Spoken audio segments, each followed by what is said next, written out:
Alright guys, Jameson and Alex here. Today we're going to be going through the Heroes of Krynn Unearthed Arcana, the newest one. I finally got around to it, so I'm going to jump straight into it. Yes. Thanks again to our sponsors, Hit Point Press. Make sure you check out their big bad stuff. So hitpointpress.com/big-bads. That's their big thing going on right now. But they always have new stuff coming, so stay in the loop with them. And you also have a giveaway, D&D Beyond Players Bundle. Ooh. Like, comment, subscribe to be in that. Free stuff. But there's a lot going on here, so let's just get straight into it. Yep. We have one race, we have one subclass, we have two backgrounds, and then several feats that go along with it. So, the race, Alex. It's the Kender, which is an interesting little name for something. Native to the world of Krynn, Kender are diminutive humanoids that look like humans with pointed ears and diverse appearances.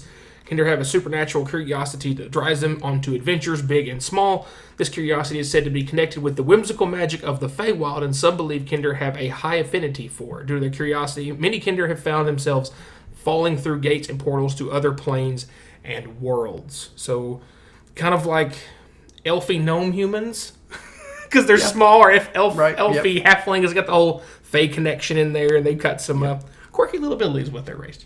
Yes, for sure. And we got some interesting trait options in here as well. We have just a humanoid recruiter, small size, 30 walking speed. I think because they've been talking about doing an updated 5th edition, so like a 5.5-ish here in the next couple of years. Seeing it small creatures with 30 walking speed probably is giving a hint that they're going to just probably do a flat 30 across the board in the updates. Yeah, unless something has a specific reason, really special trait, or like the. I wouldn't be surprised. The Tabaxi maybe because with their movement speed, but it's a sprint thing. They get double their movement for the turn or whatever, so it's not like a base walking speed difference. Right. But yeah, trying to take little things here and maybe get some hints towards the future. Yep. Brave. You have advantage on saving throws to avoid or end frightened condition. Okay. It's kind of similar to elves with the charm. Yep. And stuff. There, and then you have some weird stuff up in here. The Kender Race. Starting at 3rd level, you possess a magical ability to pull an item out of a bag or another container. Rabbit out of a hat, for example. Indeed. As a bonus action, you can reach into a container you're carrying and roll on the Kender Ace's table to determine what item you pull out. The object glimmers softly and disappears after 1 hour. You can use this bonus action a number of times equal to a proficiency bonus. Regain all uses on a long rest. So looking at the table on here, you can get 5d6 gold pieces. Now, mind you, they disappear after an hour, but they have a little faint glow on there, so someone might be a little sketchy, but if you're charismatic, maybe you can convince a merchant to take it. Low light. Yeah. Low light, but they glowing. So like, maybe broad daylight. Or a simple weapon of your choice that has the light property. So, okay, small weapon. One item of your choice from the adventuring gear table. Item must cost no more than 1 gold and weigh no more than 1 pound, so you're kind of limited there on that. Number 4 is one random item from the trinkets table in the player's handbook. 5 is a crowbar or grappling hook. And number 6 is one item of your choice from the tools table, but it must cost no more than 10 gold. So it's just a random bag of stuff that you can pull out of there. Again, there's some fun creativity obviously you can have with that, and there's some functionality. If you really needed a crowbar to pry open a door, maybe you could pull it out of there and get lucky. If you get lucky. Yep. The other ability we have access to is Taunt. You have a supernatural ability to hone in on the creature's emotional raw nerves and craft a taunt that flusters the creature. As a bonus action, you can unleash a barrage of insults at the creature within 60 feet of you that can hear and understand you. Target must succeed any wisdom saving throw with a DC equal to 8, plus your proficiency, plus your charisma modifier, or it has disadvantage on attack rolls until the start of your next turn. You can use this bonus action a number of times equal to your proficiency bonus, and regain ultimate uses when you finish a long rest. Yeah, so we all know, well, most of us who play D&D typically play role-playing games, video games in general. Just, not always. A lot of people are dedicated completely to tabletop or video games, but there is, of course, some crossover with that. So, tanks. Yes. We have seen some classes actually have features where they get disadvantage if they don't attack you, kind of thing. Kind of a soft taunt kind of thing. So this is nothing completely unheard of. No. But if you're looking to really build like a taunt warrior, tank build, this might be a go-to. This would be a hard place to miss. Right, exactly. At least have to consider it for sure. And then we have the Sorcerer Subclass, which is actually pretty interesting, I think. On here, it is the Lunar Magic. So, going with that, we've been getting lots of moon-based things recently, I feel like, with the last Moon Cleric from the Teldorei Reborn, and there's just been all kinds of moon shenanigans, I feel like, recently. That being said, you get manifestations of lunar magic. This is kind of a RP thing that goes along with the class in here. It's kind of a representation of how you got your magic and some effects it might have on you and around you, kind of thing. How it connects and manifests the moon's magic around you. And with that, you just got 4 quick options on here. We'll just kind of breeze through these. Glow with faint light that matches the color of the moon from your world. Your pupils shift in shape, matching the current phase of the moon. Interesting. Yeah. Spectral manifestation of the moon or moons of your world that orbit you.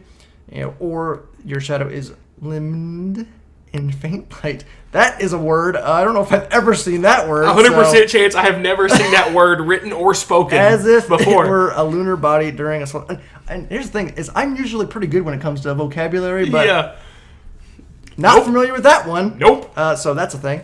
But yeah, some interesting options on there, but of course it's roleplay stuff, so you can always make your own as well. Just some ideas. I think the moon phase eyes are really interesting. Yeah, that's really cool. Like some crescent-shaped pupils on there. That would freak some people out. It'd be kind of fun you could have with that. Absolutely. Yes. As far as abilities go, we start off with a pair of things at level 1. Moonfire is your first level feature. You learn the Sacred Flame cantrip spell, which does not count against a number of sorcerer cantrips you know. When you cast a spell, you can target 1 creature as normal, or 2 creatures within range if they're within 5 feet of each other. We talk about this thing all the time with all the different abilities, subclasses, spells, whatever that are out there that affect any creature within 5 feet of you. It's going to be unusual. You're going to get to prop that all the time, but it's not costing anything extra to be able to do it on the chance where you do get to use it. It's nice when it happens, but it's probably not going to happen all that often. You're not going to strategize around trying to exploit that protection. And usually if like an ally or someone is surrounded by stuff, it's a tough spot. So it might come in handy to actually have that just deal a little bit extra damage on there. And then we kind of get to dip our toe into what the whole subclass is built around, the Lunar Embodiment. There are 3 different phases of the moon this plays in on: the full moon, new moon, and crescent moon. And for you astrologians out there and scientists, we are leaving out our half moon people, and our poor gibbuses are having to wait. Sorry, maybe next subclass. Though we will get to the waxing and waning. We do get some waxing and waning, but no gibbuses and no halves. We're either committing to fulls or none at all, or slight slivers of moon. Yes, those are our choices. Depending on which of these phases of the moon we're in, you get a different list of spells for free every day. And when you finish a long rest, you will then choose which of these moon phases you're going to be for the day. Full moon will give you access to Fairy Fire, Moonbeam, Death Ward, Freedom of Movement, and Mass Cure Wounds at 1st, 3rd, 5th, 7th, and 9th level character for you. New moon will give you Dissonant Whispers, Darkness, Bestow Curse of Ard's Black Tentacles, and Mislead. And Crescent Moon will give you Sanctuary, Blindness, Deafness, Phantom Steed, Hallucinatory Terrain, and Dream. So again, if you finish a long rest, you can swap those around to a different list as you so choose.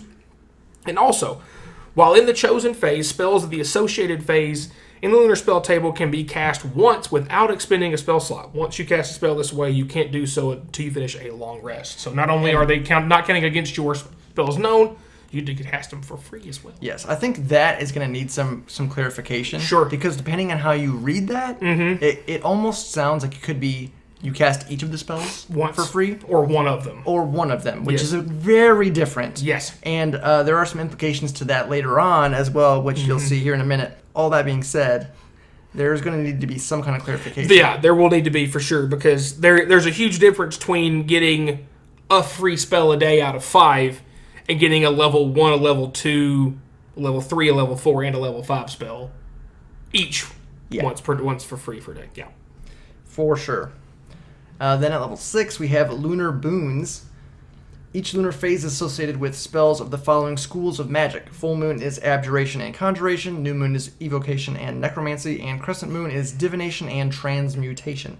Whenever you use meta magic on a spell from the Lunar Spells table or a spell of a school of magic associated with the lunar phase you are in, you can reduce the sorcery points spent by 1 to a minimum of 0. Yeah, that's a huge. I interrupt there to bring that up because 99% of the time when you're reducing the cost of something, it's a minimum of 1. Yes. This is a minimum of this many. Yeah. That's pretty good. You just get free meta magics on there. That's pretty good. So there are limitations, of course, to the types of magic. Yep. But you know that going in. There's you can kind of strategize around that and know what you're going to be able to get for free among that list. Exactly. With that, you can reduce the number of sorcery points for your meta magic a number of times equal to your proficiency bonus and regain all uses when you finish a long rest. So there is a limited number of times you can do it. Yep. But it will be pretty potent and it does scale up because they're going off for proficiency bonus, which I'm so glad that's kind of the new thing they're doing with a lot of newer content. Yes. Because if any of the written in potency doesn't change, at least you're going to get some scaling potency because you're going to get more uses of it because it scales with your proficiency bonus. Right. As opposed to like once, so much better. Yeah, once per short rest or once per long rest or 3 times per long rest. Yeah, it gets weird when you're starting to say like X number of times when it's just a random number and not tied to something. Yep. Because it's like scaling stuff just makes more sense and you feel better because it's like you're getting more powerful as you gain levels. Just a big fan of that. Yep. Then, also at level 6, we have, here we go, our Waxing and Waning. You gain greater control over the phases of your lunar magic. As a bonus action, you can spend 1 sorcery point to change your lunar phase for a different one. That's fantastic. So you can switch and get a new spell list. Yes. Well, extra bonus spells. And that's where it gets weird, again, with the lunar spells getting 1 for free. Yep. My thought is it's probably just 1 for free. And once you cast 1 spell for free that day, you're done. Because... to get 5 spells, because imagine you go, you get 1 spell from each of these for free, and then you switch. Halfway through the day, you bonus action flop to the other one. You get to cast all of them for free too. Yeah, it's not clear. I think the intention that would make it the most sense would be you just get 1 free spell slot a day, or if they wanted to make it a little bit more powerful, because most most classes that get free spells, they get 10, and you're only getting 5. Yes. So you're getting half as many. Yeah. But you're also a sorcerer, which they don't normally get. I say all these, but they don't normally get extra spells. But recently they have been getting extra spells for free. So it seems like that's the new norm for sorcerers, which they kind of need, in my opinion. Yes. More than any other full caster, right? And warlock, you stay over here in your weird little corner. But all the rest of them, maybe they say 1 of each of these levels you can cast for free, and if you switch, like you only get 1 per level. Maybe, because there's a huge gap between 5 free spell slots. That's a lot. Or maybe they could change it to where you get 1 free spell per short rest. Maybe They kind of an in between kind of thing. Yeah, you're not typically taking 4 or 5 short rests a day, so maybe that 1 would or be 2 a decent. If they really wanted to give more than 1 free spell per entire day, or maybe it's like a free number of spells. So it's like you can cast 1 5th level spell, or like 2 level 2s and a level 1. So like 5 levels slots worth. Yeah, 5. Yeah, maybe something like that. Because with sorcerers, you kind of get that in your meta magic and shifting sorcery points around. So maybe it makes sense. Next up, the way sorcerers go, you get 1 in 6. You got to wait all the way to 14 before you get anything else. Sorcerers. Lunar Empowerment. The power of lunar phase saturates your being. Whenever you choose a lunar phase to affect your magic, you can also gain the following associated benefits with that phase. Full moon, you shed bright light in a 10-foot radius, and another dim light, another 10-foot radius, so 10 bright, 10 dim. In addition, you and creatures of your choice have advantage on saving throws while within the bright light you shed. That's huge. That's pretty good. Even if it's just you, that's good. Yeah, even if it's you, it's still pretty good. At New Moon, you have advantage on dexterity checks. In addition, while you are in dim light or darkness, attack rolls have disadvantage against you. There you go. Also, pretty good. And then we have Crescent Moon. You have resistant to necrotic and radiant damage. Okay. Also, not bad. I mean, situational. Yeah, it could be, again, campaign dependent. If you're fighting a lot of stuff, a lot of undeads and things, at necrotic damage might be really nice. Besides that, the other two are probably going to be better on a more consistent basis. Yeah. And the fun thing is, you bonus action to switch. Yeah, if you find out the first turn of combat that, he just got chunked for 30 radiant damage. Bonus action. Let's switch that up real quick. Bonus action, yeah. And finally at 18, we have Lunar Phenomenon. Your lunar phase magic burst. As a bonus action, you can tap into special power of the lunar phase you are currently in. Alternatively, as a part of the bonus action you take to change your lunar phase by using your waxing and waning feature, you can immediately use the power of the lunar phase you are entering. That's nice. Yes. You just get it for free. And this is going to be an exciting thing in general because a lot of capstones are like once per day, once per short rest. You can actually trigger these more often, which is a good change of pace. Right. Full moon, you radiate intense moonlight for a moment. Each creature of your choice within 30 feet of you must succeed on a Constitution saving throw against your spell save DC or be blinded until the end of its next turn. In addition, one creature of your choice in that area regains 3d8 hit points. So, look, Sorcerer throwing out some That'll rare probably be updated with word because it doesn't say anything about if the creature can see. So if it's like a tremor sense creature, it doesn't make sense. I mean, I guess like if you blind it, it doesn't matter anyway. But that's one of those like clarification things that they might throw in there. You go to new moon, you momentarily emanate an oppressive... emanate, I couldn't read that word correctly for a second there either. Momentarily emanate an oppressive gloom. Each creature of your choice within 30 feet of you must succeed on a dexterity saving throw against your spell save DC or take 3d10 necrotic damage and have its speed reduced to 0 until the end of its next turn. Not your next turn, its next turn. In addition, you become invisible until the end of your next turn or until you make an attack or cast a spell. So cool thing, like do all what you're going to do, bonus action, flip the new moon, do your thing, and I'm invisible. So it's an option. And crescent moon, you slip through light and darkness. You can magically teleport to an unoccupied space you can see within 60 feet of yourself. In addition, you also gain resistance to all damage until the start of your next turn. All right. Not bad. So, yeah. And then once you use the phase as bonus action, you can't do so again until you finish a long rest, unless you spend 5 sorcery points to do it again, which is great. I like the fact that if you want to use an ability again, you can. It just cost you a good chunk. Yeah, five seems like a little much to me. I mean, you're basically... they don't seem super crazy for 5 sorcerer points. Yeah. You know, like, I mean, you do a little bit... 3D... At level... We're thinking, this is at level 18. You're doing 3d8 damage. Okay, that's like 12 Yeah, and even like the resistance to all damage is just for a turn. Right. So, and I mean... Or it's basically Misty Step. You get a Misty Step included with your phase, plus a little bit of resistance. Yes. But if you're moving 60 feet away, chances of you getting hit are possible, but... Whatever what originally you're in range of, you're not in range of anymore. Likely. Yeah. But also, I mean, you could 60-foot teleport and shift it to, I guess... Well, it's for Crescent. I was going to say, if it was for the new moon, having disadvantage against you as well, but it has to match with the one that you get doing, so... Right.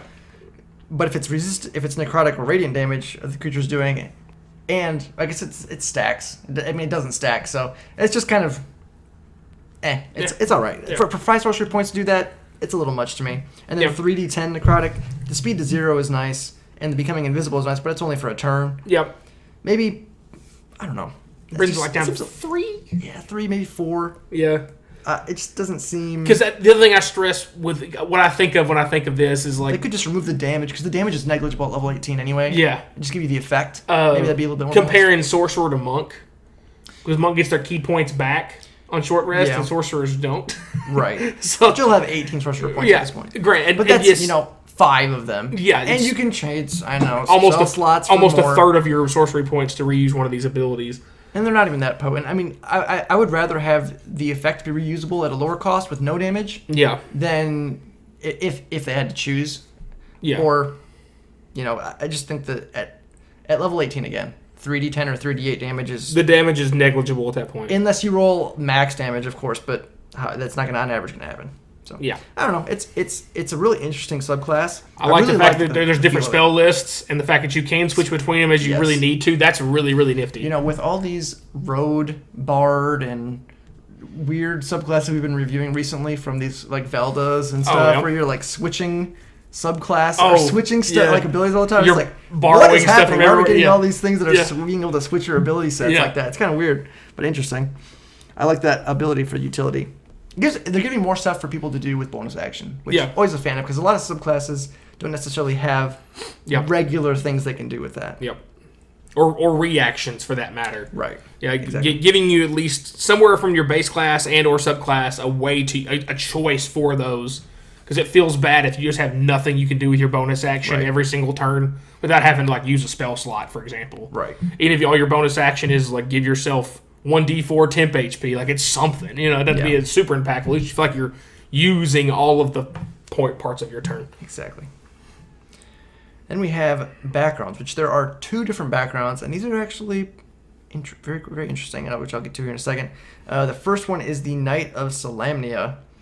So with this one, your skill proficiencies: athletic survival, 1 musical instrument proficiency, language, 1 of your choice, equipment, insignia, deck of cards, common clothes, pouch with 10 gold.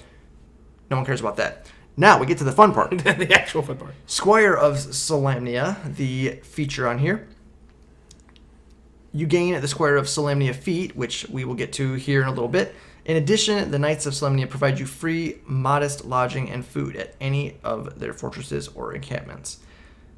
So when we get to these features here in a minute, you will find something quite interesting, which is they tie together different feats based on backgrounds. Right. Which I think is actually very interesting for character development Yes. because some of these feats require X number of levels Yep. and a certain background. Yes. So you're kind of foregoing your background to maybe get some more potent feats. Yep. So it's really interesting to have that concept where your background and feats are tied together, and there's prerequisites required to do so. Because like they have a lot of the racial feats that already exist that you can only have access to if you're a certain of the pretty much all of the primary PHB races.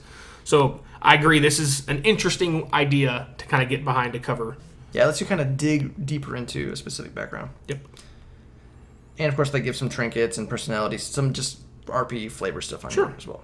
So the other background we've got a knight, so to kind of flip the other half of the RP side of things, Mage of High Sorcery. Skill proficiencies: Arcana, History, languages 2 of choice, equipment, color bottle, ink pen, set of common clothes, pouch, and 10 goals. Cool. And then just like the other half, you gain the Initiate of High Sorcery feat, specific to this specific to this background, which then lets you scale into some other feats and options, which, like Jameson said, creates a lot of an interesting character build in another way you can build your character as you kind of grow and develop yourself and your story kind of all ingrained together. I really like what this is trying to do. Yeah. We'll see how well what all we think about the execution, but I like where this is trying to go. So we actually have here a feats table with prerequisites.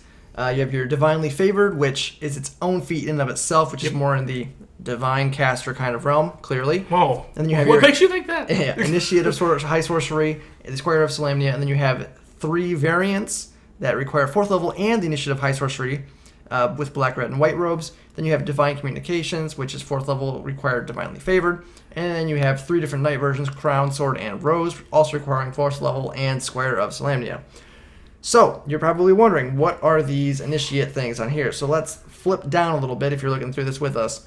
We'll go to the Initiate of High Sorcery. So, obviously, prerequisite is the Apprentice of High Sorcery background. And you've received training from magic users affiliated with the Mages of High Sorcery. Choose one of the 3 moons of Krynn, each of which is associated with a distinct type of magic: Black Moon, Nuitari; Red Moon, Lunatari; or White Moon, Solinari. You earn 1 cantrip and 1 first level spell based on the moon you choose, as specified in the Lunar Spells table. You can cast a chosen first level spell without a spell slot, and you must finish a long rest before you can cast it in this way again. But you also learn it, so you can cast it using spell slots you have. Right. And your ability modifier is whatever you choose when you choose the feat: Intelligence, Wisdom, or Charisma. So everyone is happy with their choice. Yeah, it means in all technicality, you could be a barbarian and choose Initiative High Sorcery. And you could. You would have access to cast fists. But, probably not ideal, but technically can be done. So with the spell list on here, the Nuitari, you get for cantrips, Chill Touch, Mage Hand, and Vicious Mockery, one of those choices. First level spell is a wizard spell from Evocation or Necromancy School of Magic. The Lunatari, you get 1 of Guidance, Message, or Prestidigitation, and a wizard spell of Divination or Transmutation. And then lastly, the Solinari, choose 1 from Prudus Flame, Resistance, and Spare the Dying. And first level wizard spell from Abjuration or Conjuration, School of Magic. Whew. So quite a lot there in that you get some free spells and cantrips, which, as Alex pointed out, you could take it as a martial class just to get access to a first level spell and a cantrip for some extra utility. Kind of like a specifically flavored Magic Initiate kind of thing. But Magic Initiate doesn't scale into a higher level feat. Yeah. So So that gets us to we'll go to the Adepts. That way we stick with all the caster stuff first before we move into the other things. Adept of the Black Rose, and this is kind of cool. This specifies this. You have to have 4th level, high sorcery initiate feat, and any non-good alignment. So this is not for nice people. This is for bad people. You get 2 additional features as part of the Adept of Black Robes. You have Ambitious Magic. You learn 1 2nd-level spell of your choice. 2nd-level spell must be from the Evocation or Necromancy School of Magic. You can cast this feat 2nd-level spell without a spell slot. Must finish a long rest where you can cast it again. You can also cast a spell using spell slots. You have the appropriate level. Spellcast abilities is one you chose when you chose high initiative feat. So all that stuff's not going to change it. So again, any 2nd-level spell, once per day between a Necromancy and Evocation School of Magic. Boom. You also have a Life Channel. You can channel your life force into the power of your magic. When a creature you can see within 60 feet of you fails a saving throw against a spell you cast, you can spend a number of hit die equal to the level of the spell, roll a number of hit die equal to half the number of hit die expended, and the damage of the triggering creature takes increased by an equal amount of the total roll of those dice. Ooh, that's wordy. That's really wordy. But it is very interesting because I've always wondered why they never really use hit dice for anything other than regaining hit points. Yep. And so much so that, spoiler, some of the subclass class stuff that we've been working on for our homebrew stuff incorporates hit die. Yep. Because I was so set on, like, this needs to be a more used resource. Yep. To give people an option, should I save it for healing or should I use it for an ability? Because there's choices then. I am so glad that they have finally caught on to this. I just wish that I would have got my stuff out before they did this, so that it doesn't look like I was copying them. We would have seemed so much smarter. I thought of it first. I swear. All right. We can screenshot the unedited, like last time edited files that timestamps did it first. Dadgummit. All right. Yes. But yes, very interesting on here, and of course with the other options. Well, before we just glaze on over this completely, it also requires any non-good alignment character. Yes. So, bringing back the alignment stuff, I feel like a lot of the recent 5th edition stuff, they've kind of steered further and further away from caring about alignment. Yeah. It feels like. So to bring it back in this kind of manner is very interesting to me. Where they're tying in your background, your feats, and your alignment together to really help you flesh out your character. I think that is a very interesting concept, and I'd be curious to see more of that in the future. Yep. I know they've been also leaning too with like the racials being like, oh, choose your stats and stuff. And this is almost the exact opposite of that. Yeah. So it almost feels more structured. Weird. Yeah. Because it's like you have to kind of get pigeonholed. If you want to pick this background, you're kind of locking in these feats and this, alignment.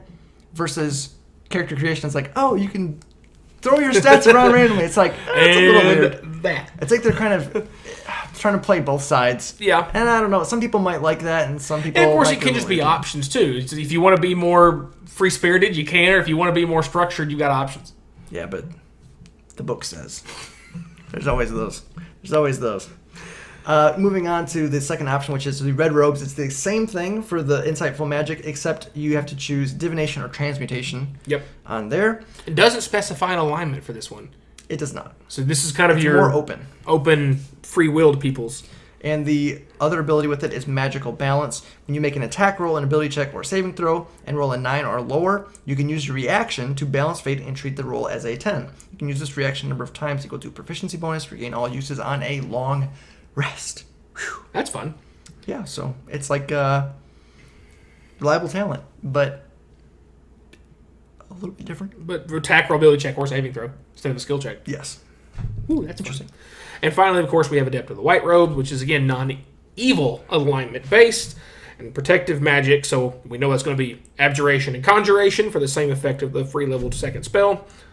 And then we have Protective Ward. When you or a creature you see within 30 feet of you takes damage, you can use your reaction to expend a spell slot and weave protective magic around the target. Roll a number of d4s equal to the level of spell slot expended and reduce the damage the target takes with a total roll on those dice plus your spellcasting ability modifier. So if you really want to just... Somebody's about to get Finger of Death. You really want to drop a big spell to protect him. You'd be like, all right, level 7 spell, take the damage. Try to you really can. Just because it says choose your spell slot, so you got some choices how much you want to put into it.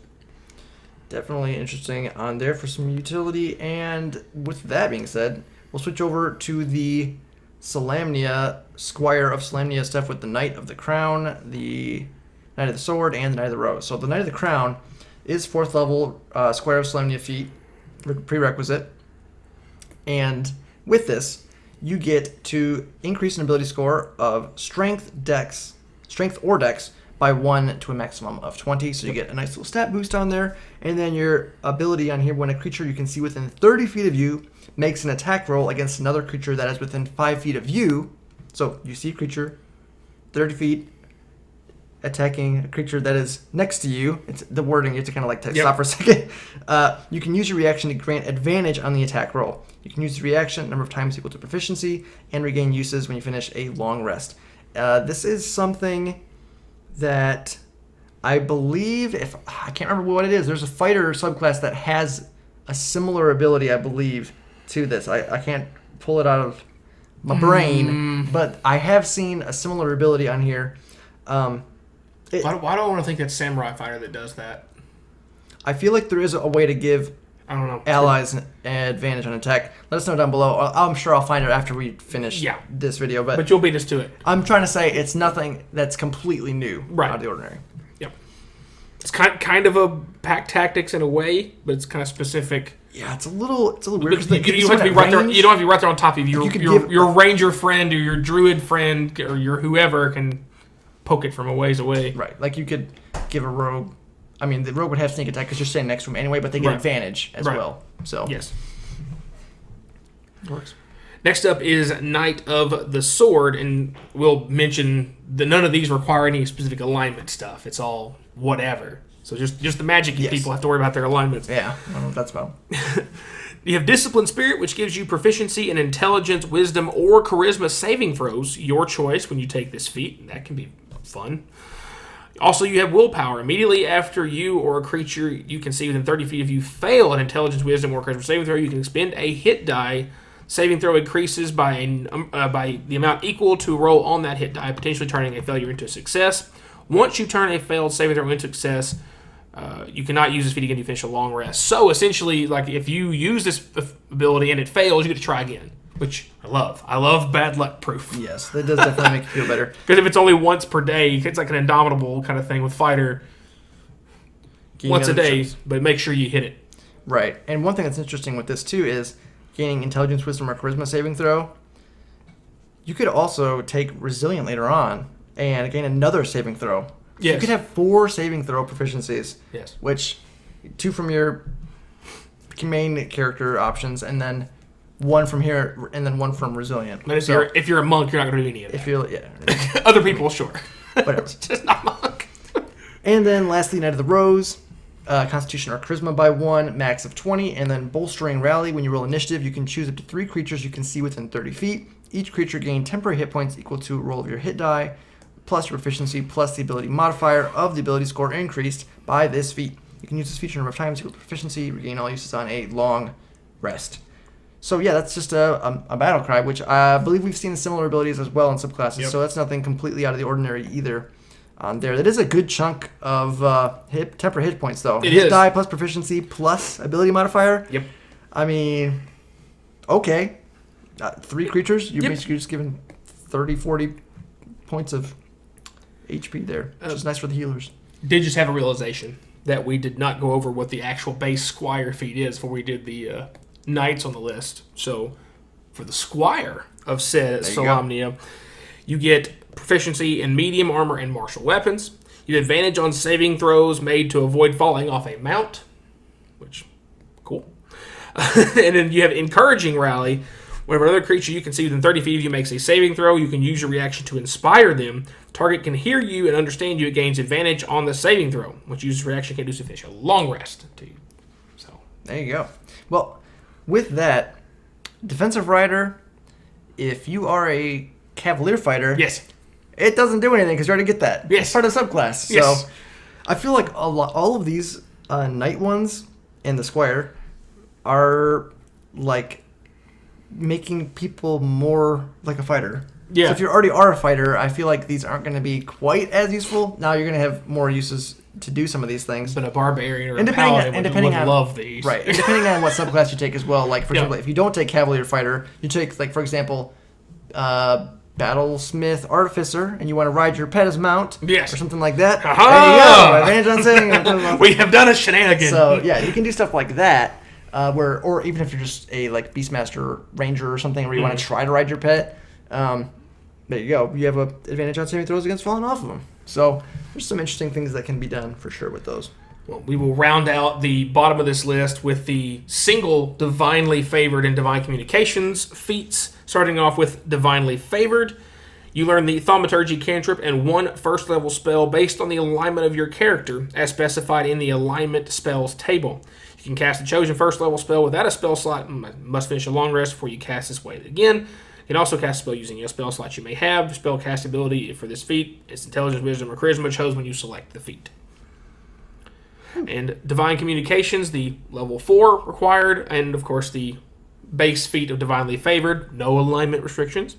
Ability score increase the ability score of spellcasting ability chosen when you gain the Divinely Favored feat. So if you chose Wisdom, you're going to get Wisdom +1, whatever.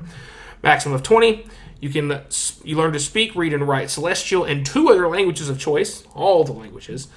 And then Divine Omens, you can cast the Augury and Commune spell without a spell slot. You must finish 1d4 long rest before you can cast it in this way again. You can also cast spell slot using spell slots you already have of the appropriate level. Yeah.